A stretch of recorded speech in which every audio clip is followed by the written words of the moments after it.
अगर प्यार सच्चा हो तो लोग बिछड़ कर भी मिल जाते हैं। नित्या की शादी को लगभग 1 साल भी नहीं हुए थे और उसका तलाक हो गया। नित्या के घर वालों ने जबरदस्ती नित्या की शादी करा दी। शादी के कुछ 3 महीने बाद ही उसके पति राकेश का व्यवहार बदल गया। वो नित्या से हमेशा झगड़ा ही करता रहता था।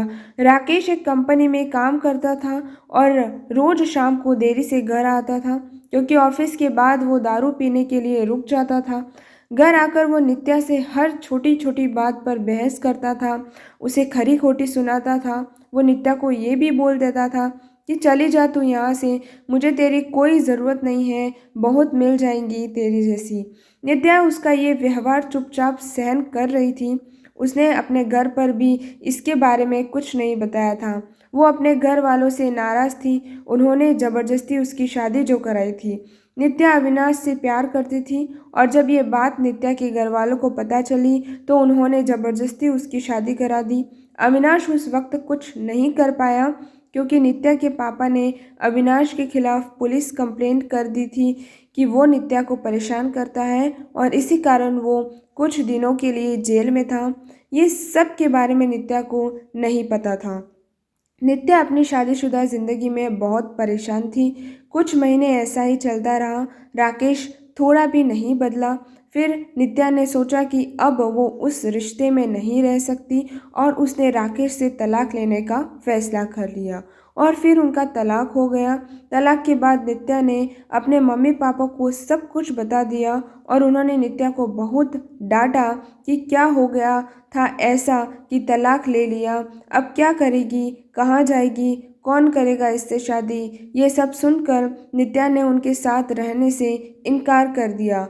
वो एक छोटी सी कंपनी में काम करने लगी और कंपनी द्वारा दिए गए घर में रहती थी। उसे कभी कभी अविनाश की बहुत याद आती थी, लेकिन उसने अविनाश से कभी संपर्क करने की कोशिश नहीं की। वो सोचती थी कि अब उसे किसी पर बोझ नहीं बनना, वो अपने पैरों पर खड़ा होना चाहती थी। वो अपना पूरा समय अपने काम को देती थी। उसका काम इतना अच्छा था कि 4 महीने में ही उसका प्रमोशन हो गया और वो अपने डिपार्टमेंट की हेड बन गई। प्रमोशन के 1 महीने बाद ही उसे कंपनी की तरफ से एक मीटिंग अटेंड करने के लिए विदेश जाने का अवसर मिला।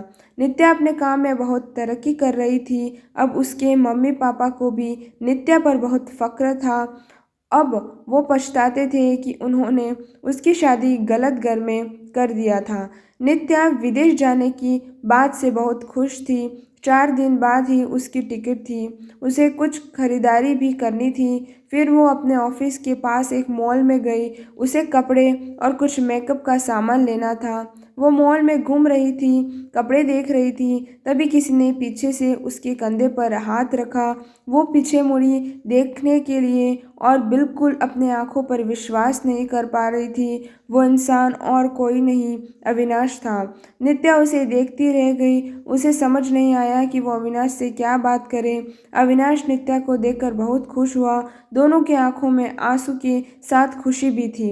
अविनाश ने पूछा, तुम यहाँ अपने पति के साथ हो क्या? नित्या उससे नज़र चुराते हुए बोली, नहीं। अविनाश ने पूछा, कैसी हो? नित्या उससे बात नहीं करना चाहती थी। वो नहीं चाहती थी कि अविनाश को पता चले कि उसका तलाक हो गया है और अब वो अकेली रहती है। अविनाश उससे पूछने जा रहा था। उसने बोला, कुछ बोलो। नित्या वहाँ से जाने लगी। उसने अविनाश को बोला कि मुझे तुमसे कोई बात नहीं करनी है, तुम चले जाओ। अविनाश उसके पीछे पीछे जाने लगा। उसने कहा, मेरी बात तो सुन लो एक बार। फिर भी नित्या नहीं रुकी। फिर अविनाश ने कहा, तुम्हें मेरी कसम, बस एक बार रुक कर मेरी बात सुन लो। फिर नित्या क्या करती, आखिर उसके दिल में भी अभी अविनाश के लिए प्यार था, तो वो रुक गई। फिर अविनाश ने कहा कि कहीं बैठकर बात करते हैं। फिर वो दोनों मॉल के एक रेस्टोरेंट में गए। अविनाश ने उसे पूछा, कैसी हो? वो बोली, ठीक हूँ। अविनाश ने उसके पति के बारे में पूछा कि वो कैसा है, तुम्हारा ध्यान रखता है ना? नित्या चुप थी। अविनाश ने बोला, क्या हुआ, तुम चुप क्यों हो? कुछ बोलो, तुम्हें कोई परेशानी तो नहीं है ना? नित्या बोली, मेरा तलाक हो गया है। अविनाश को ये सुनते ही एक उम्मीद की किरण दिखने लगी। उसने पूछा, कब और क्यों? नित्या ने उसे सब बताया। अविनाश ने बोला, फिर अब तुम अकेले क्यों रहती हो? तुम्हें अपने मम्मी पापा के पास क्यों नहीं गई या मुझे कोई संपर्क की कोशिश क्यों नहीं की? नित्या बोली, तुम अगर मुझसे प्यार ही करते थे तो जब मेरी शादी हुई तब क्यों नहीं आए मुझे लेने? कहाँ थे तुम? उस वक्त मैं बिल्कुल अकेली हो गई थी और मजबूरी में शादी हो गई मेरी। अविनाश ने पूछा, क्या तुम्हारे पापा ने नहीं बताया कि उन्होंने मुझ पे पुलिस केस कर दिया था? मैं जेल में था कुछ महीने।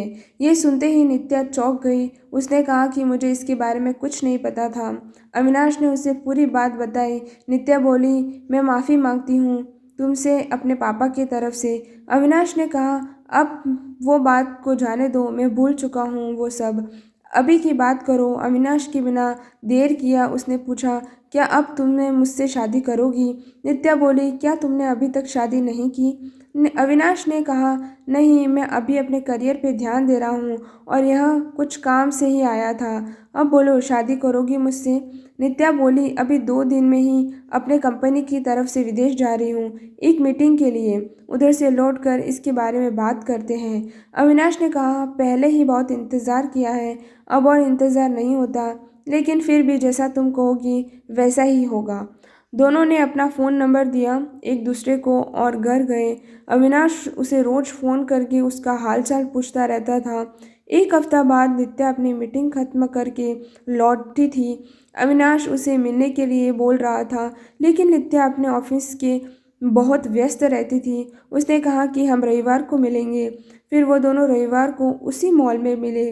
अविनाश ने पहले उसकी मीटिंग और काम के बारे में पूछा कि सब ठीक चल रहा है ना। नित्या ने कहा, हाँ, सब ठीक है। फिर अविनाश ने कहा, उससे शादी का पूछा। तुमने कहा था कि आके बताऊंगी शादी करूंगी कि नहीं, तो अब बोलो क्या सोचा है? नित्या तो अविनाश से प्यार करती ही थी और उसे मौका भी मिला था अपने प्यार के साथ पूरी ज़िंदगी बिताने का। उसने हाँ कह दिया। दोनों बहुत खुश थे। नित्या ने अपने घर पर अविनाश के बारे में सब कुछ बता दिया और इस बार उसके घर वाले उसके इस फैसले से मान गए, क्योंकि पहले उनसे एक गलती हो चुकी थी। अब वो फिर से अपने बेटे को तकलीफ़ में नहीं देखना चाहते थे। 1 महीने बाद उनके परिवार ने उनकी शादी करवा दी। अविनाश ने अपना खुद का एक बिज़नेस स्टार्ट किया था और अब नित्या उसके साथ उसके बिज़नेस में हाथ बटाती थी और वो दोनों खुशी-खुशी हमेशा के लिए एक साथ हो गए थे। दोस्तों, आज की कहानी यहीं समाप्त होती है और अगर आपको कहानी अच्छी लगी हो तो एक लाइक, शेयर, सब्सक्राइब ज़रूर करें और कमेंट में यह ज़रूर बताएं कि आपको ये कहानी कैसी लगी है। धन्यवाद।